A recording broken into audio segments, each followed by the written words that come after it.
afternoon, Shortridge. I'm Ishay, president of BSU. And I'm Ayana, vice president of BSU. Our guest today is Ms. Carlette Duffy, deputy director of program organization and management for the city of Indianapolis. In May of this year, Ms. Duffy made national news in housing equity advocacy. She concealed her race on her home appraisal application, and the value of her home doubled. Ms. Duffy is a tireless advocate for everyone to have access to fair housing, regardless of their race. Thank you for joining us today. So you concealed your race on a home appraisal application and your home value doubled. Can you walk us through what happened? Oh wow. Yeah. So it was really crazy. When the pandemic hit, I actually there were all kinds of news reports that were talking about, interest rates that were dropping and how it would be advantageous to refinance. My grandmother passed away in September of 2018, and I wanted to purchase her home, and I let my family know that, so they were open to it. I was working with them to. I'm confused right now because I'm like 2018 or 2019 is one of them. I'm saying 2020 just messed everybody up in terms of timelines, but so I was working with my my aunt and my family to settle on a price. We came up with a viable option for that, and then I decided to refinance my home since my sister she'd done an appraisal the previous year, and her appraisal came back at roughly like 194, and she lives right next door to me because she's a copycat. Because I purchased my house first, and I live in a historic Black neighborhood. Our neighborhood is the first neighborhood to ever utilize sweat equity in its construction, and it was for veterans, Black veterans returning from World War II to use these services to build their own homes, because back then, this is like early 1950s, Indianapolis had a lot of issues with redlining and allowing Blacks to even purchase homes. So my grandfather built a home in this neighborhood, and so my neighborhood is right behind Addox High School, and the house in question is actually right across the street from Addox High School. And my house is around the corner across from the park. And so I wanted to keep that house in my family. So if you know the location of where Addox is, it's right there where it's IUPUI, it's IU Health, it's 16 Tech. I mean, there's a lot of construction, a lot of investment that's happening in the surrounding areas. And so I'm thinking, okay, well, this should be a great time for, me to refinance. Not to mention Ransom Place is just south of Indiana Avenue, and we're just north of it. So it's like less than a half a mile distance in between two. And Ransom Place has been completely gentrified, whereas where I live is historic Flannel House Homes has not.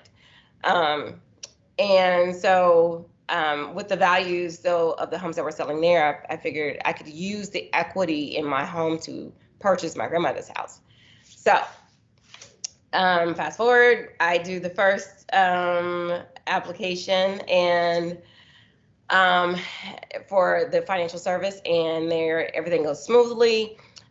We have the appraisal set up. The appraiser comes out, and I get the report, and it's $125,000, and I'm flabbergasted because my sister's report said 194. So the only difference in our homes, the only major difference is she has a 2-car garage. I have a 1-car garage. So I felt like that was low. And so the company, I asked them to have another appraisal done, and they refused. They said that I would have to go with that appraisal. So I said, I'm not going to go with that appraisal, so I'm not going to work with your company. So I went to my mortgage company at that time. They they were sending me emails and calling me and saying, please don't leave us. We value you as a client. We really want you to stay with us. So please consider refinancing and using us. And so I used them, same process. That appraisal comes back at 110. And I'm just like, where did $15,000 go in 2 months? And they were like, wow, we don't know. That is strange. Yeah, it is strange. If you lost $15,000, you'd want to know where it's at. You would go looking for it. I mean, I would be looking for it. So, so I asked them to also do another reevaluation of the appraisal. They went back to the appraiser and said, no, they're standing by what they've submitted. And so if you want to continue to move forward, you would have to utilize this appraisal. And so I said, nope, I'm not going to do it. So at this point, I go to another financial institution. I do the application. And what was interesting is that now, as I said before, interest rates were dropping. So my current interest rate at that point in time was, it was 3.9. And so the first company offered me like 3.9, actually it stayed the same. The second company offered, which was my own mortgage company, offered me like 0.25% drop. So they took it to 3.75. And in this company that I dealt with, the third one, they said 5%. And I said, you're crazy. And I didn't even move forward with the process beyond that because 5% was just nuts to me. And in each of those instances, I revealed all of my demographic information. And so when moving forward, I had to give my credit a break because all of these, hard pulls, they bring your score down. And they change whether or not you can do conventional versus an FHA loan. And I was in an FHA trying to move to a conventional, so I didn't have to pay the mortgage insurance.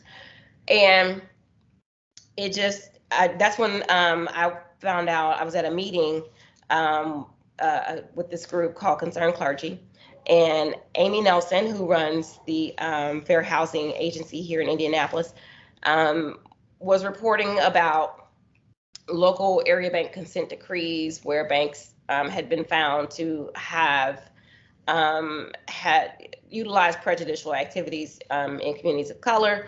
And so they're being required by the federal government to participate in certain reporting activities and then also in offering services to those communities that they had discriminated against. So, and she was also talking about an article that where a Florida couple hid their race because they were refinancing their home. They felt like it was very low compared to the values of their homes in the neighborhood. The husband was white, the wife was black. They removed the wife and their son from the home completely, put the husband's family's pictures and artwork into the house, and their home value went up 40%.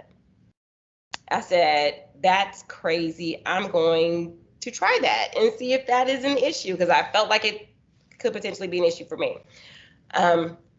So when we did that, I whitewashed my house basically. And I was just kind of manic going through my house like, what says I'm black? I'm looking at books, I'm looking at clothing, I'm looking at shoes. I literally took all of my stiletto shoes out and put like 2-3 inch heels in. I put a whole bunch of running shoes in.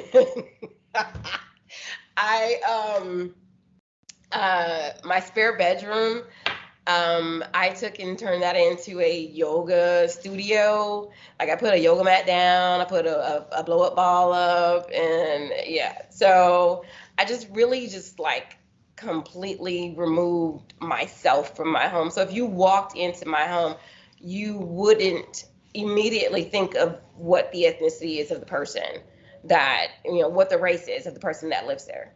So, Yeah. And so when I talked to some of my girlfriends, one white, one black, both married to white men. And I said, I need to borrow one of you guys' husband. And they were like, okay. So my friend Brooke, her husband Hank, he was awesome. He was just like, sure, I'll do it. You know, what the hell, or what the heck, you know. Had one slip. So he came over and he just sat, you know, at my counter and worked. And the guy came over to do the assessment. And so I'm next door at my sister's house, just kind of peeking, seeing what's going on. So he talked to them. I knew, and when we set the appointment up, I had him call and set the appointment. I didn't even want to talk to them. I didn't even want them to hear my voice over the phone. So he set up everything and then just let me know when the appointment was going to happen. And they were there maybe 30 minutes and then left. And when I asked him, you know, what happened, how did it go, and he was like, oh, it was fine. You know, they didn't ask a whole lot of questions, and that was pretty much it. And then like a day later, I got the appraisal back, and it came back at $259,000. So, and if you think about it, like you can do 80% of the value of your home, you can withdraw that to make improvements on your home, to start a business, to pay for college, to just do whatever it is that you need to do in your life at that time. And, you know, the difference in that is with the 125,000, you know, 80% of that, which I'm not getting ready to do math this early in the morning, or yeah. But there's roughly $100,000 difference between the access to financial, you know, just to money, to period. You know, just the access to money is, I would have had access to $10,000 versus access to $110,000. And what you can do with that, and what I was able to do was then do a cash purchase of my grandparents' home. So now, under my current mortgage, I own 2 homes with just my one mortgage. And that is increasing the economic viability, not only of myself, but my family, my daughter, my granddaughter, in terms of what I can do for them. I mean, by the time my granddaughter is ready to go to college, Lord willing, you know, my home will be paid for, and I can refinance again to pay for her to go to college. So it's not even an issue of her dealing with student loan debt like I deal with, like her mother deals with, you know. So these are things that hold us back from being able to grow financially, you know, as a community, and having that buying power to really be able to say, this is my voice in my community, and this is how I feel like things, you know, should be functioning to help myself. So if you can hold people back, you know, through economic options, you can hold them down for as long as it is viable for the community that is doing the holding down or suppressing of, you know, of other communities. So it's something that I felt like I couldn't sit by and just allow it to continue to happen. And so I engaged Amy in the process, and I told her everything that I'd done, and I didn't even talk to her until after everything was done. I wanted to have the check in my hand, get my money, and let me buy the house. And then once I'm done with everything, and nobody can say, oh, you blew the whistle, we're gonna pull this back. Nope, it's already signed and done. So now we can say this is a problem. And then that's when I went public with it.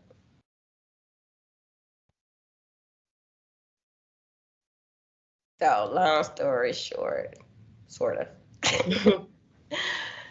So okay, so the next question is, why would an appraiser value your home at a higher value if they suspected you're white? So the appraisal process is so subjective. It is, and also considering it is the appraisal community is like 90 in Central Indiana anyway. It is like 97, 98% white, and majority of those individuals are white males. So in each step of this process, my appraiser was a white male. So if you're coming in and you're looking at the home of a Black person, and then you are utilizing other Black communities to establish the value of a home. Now, Black communities that have been redlined over decades, so when we talk about redlining, we're talking about you're suppressing the value of these homes to say, oh, well, this is owned by a Black person. Maybe my thinking is it's not going to be kept up as well, or it's going to be a high crime area, or it's going to be, just not as valuable as a home that is maintained by any other race. So in that thinking, potentially, because I'm not psychic, I can't say exactly what they were thinking, but when you are using homes that have been devalued to then value another home, and it was very obvious when Fair Housing mapped all of the homes that were being used as comps against my home.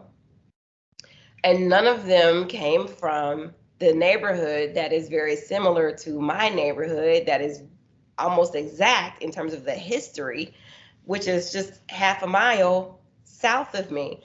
None of them used that neighborhood except for the final appraisal, which is what brought my value up. So the others, they jumped to, as I said, other neighborhoods and communities of color, where there wasn't investment happening, where there wasn't gentrification occurring. And if you depress the value, like if I could only get the 10,000, then I can't do anything significant to upgrade, my home to increase its value. I definitely wouldn't have been able to purchase the other home, which would allow it to go to investors, to then utilize the home to either, a lot of investors are using the homes in our neighborhood for student housing. So the gentrification process would have just, sped up even faster, in terms of what's happening in our community. So it's not, if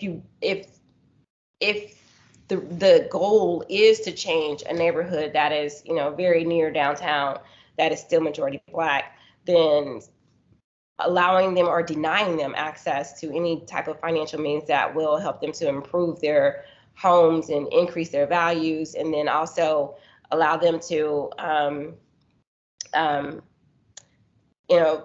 basically just reinvest in their community and build wealth in their community.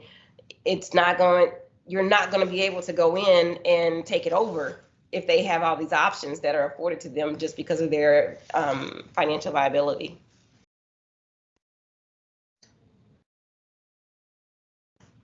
Yeah, like I totally agree. And like the number that, like the difference between when you did it and then like you had like your white friend to do it was like such a huge gap, and it was like crazy to me. But what can be done to address these disparities in housing for Black residents? So because of the fact that my mortgage at that point in time was an FHA mortgage, excuse me,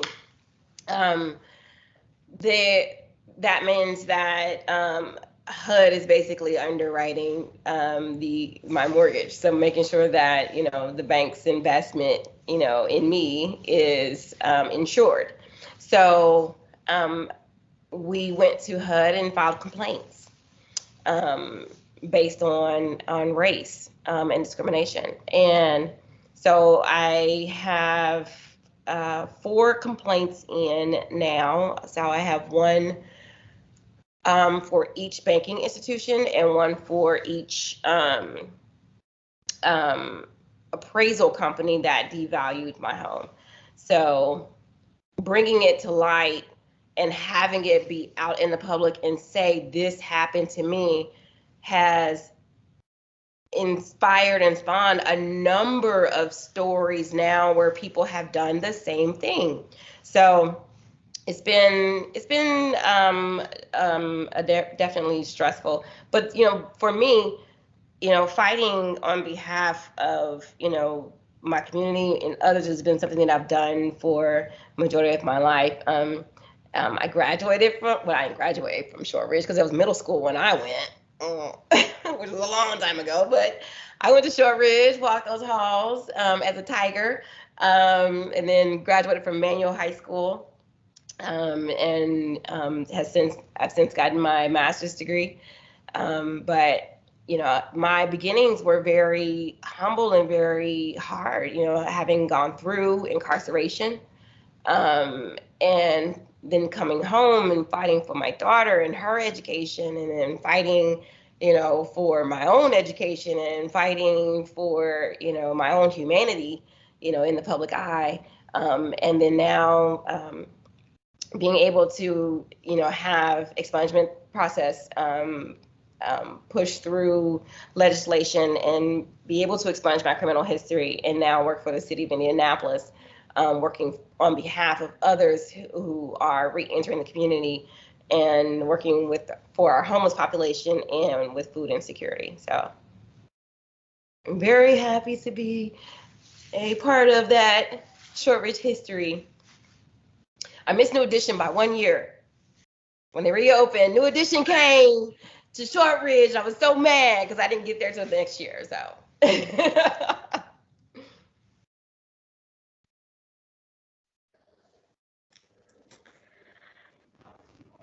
How can we preserve and improve historically Black neighborhoods within Indianapolis?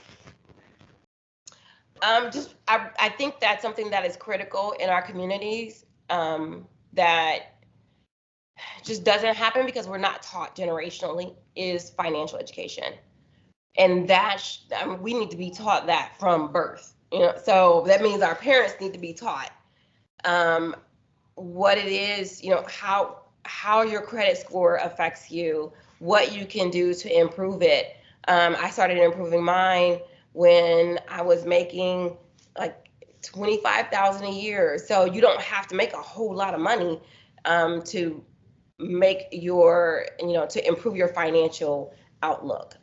So not only understanding what your history looks like, your financial picture looks like, but understanding how you can utilize it, what tools are out there and available, especially through financial institutions that are trusted, to say, how can I make, better financial choices for my family in order to improve, my home, my community, my neighborhood. And then working towards that. What we're doing in our neighborhood is putting together our housing, actually our homeowners association, so that we can establish a local historic designation. We already have a national one. We need a local one to protect our neighborhood, to make sure that these homes that our parents and our grandparents built are not torn down, that they're preserved for future generations. So we just have to be active and involved in the process and be prepared and ready to learn and understand what that process is. Yeah, I completely agree. I feel like this type of stuff should be taught in schools also, just like for that readiness, Okay. And they used to do that. They used to teach kids how to write a check, even though people don't use checks anymore, but still. Yeah. But that financial education needs to happen. Just understanding what it is to have a bank account and to keep it balanced, having a debit card, a credit card, My daughter went to college. I put her on my credit card. I didn't give it to her, but I put her on my credit card, which had her coming out of college with a 720 credit score. So it gives her a foundation to then build from. So she's not starting at, -3, which is what I felt like I started. So it allows her to have a better financial footing in terms of going out into the workplace and starting her opportunities, because employers now look at your credit score in terms of whether or not you are trustworthy for employment opportunities. Okay. In addition to your housing advocacy, you are also the Director of Program Organization and Management for the City of Indianapolis. What does that mean? So that means our office deals with the pain and the suffering of this city. So under my direct supervision, I deal with, as I said before, housing or homelessness. I deal with reentry, and with reentry, all these things are systemic because you're dealing with homelessness, you're dealing with food insecurity and food access. You're dealing with violence reduction. That is another aspect of our office. So, having a record homicide year is something that, we are working to figure out how we can help, the public deal with its pain. A lot of the homicides that we've had have been spurred by, domestic situations. We've lost, in 3 separate incidents, there's been almost 20 lives lost in just 3 incidents in this past year. So it's, if we can help people to understand the necessity of identifying where you are mentally, help people with coping skills, and with resources, to deal with all of the other barriers that are coming up. I think we can have a better impact on what's happening in our neighborhoods and in our communities. But utilizing our federal relief money, so the ARPA money, it is going to be critical in curbing a lot of the issues that are plaguing our city. So for me, I want to hear the voices of young people like you guys to say, this is what we need. This is what we need in our community, and what, how you see the need. And I think this is an opportune time for young people to say, don't assume what we want or what we need. Ask us, so that we can say, this will work or this will work. So that's why I'm just so excited to do this with you guys. And I'm hoping that, we can all work together in the future and have that youth forum where it's youth led, youth driven, and it's the youth voice to say, this is what we want. What advice would you give for any high school students interested in physics and advocacy? So for our high school students who are interested in this, in advocacy? Okay. So we do have a number of internships for young people. The mayor has a youth council that is managed by McCoy, Marion County Commission on Youth. And I just putting your voice out there. Just if you do nothing else, just being a voice, even in social media, even having your friends come together and say, you know what, I'm tired of seeing trash in my neighborhood. We're gonna do a cleanup. I'm gonna get some trash bags. We're gonna do a cleanup. If you call my office and you say we're gonna do a cleanup, we don't have trash bags, I'm gonna get you trash bags. I'm gonna get you a dumpster over there from DPW. I'm gonna make sure that you get whatever it is you need, to do what it is that you feel you want to do for your community, because that is where the power exists. That is where the empowerment exists, and that is where the strength in the message will come from, when it's coming from the community itself, and especially when it's coming from the youth. So to say that this is what we need, just say it. Have that strength to stand up and just say it. Just say, this is what we want. And if you can't get your voice out there, you let us know, and I will make room for your voice to be out there in any kind of way that you feel like it should be projected. We'll make it happen. Thank you so much for talking today. I really like the points that you were making and like the stories you were talking about.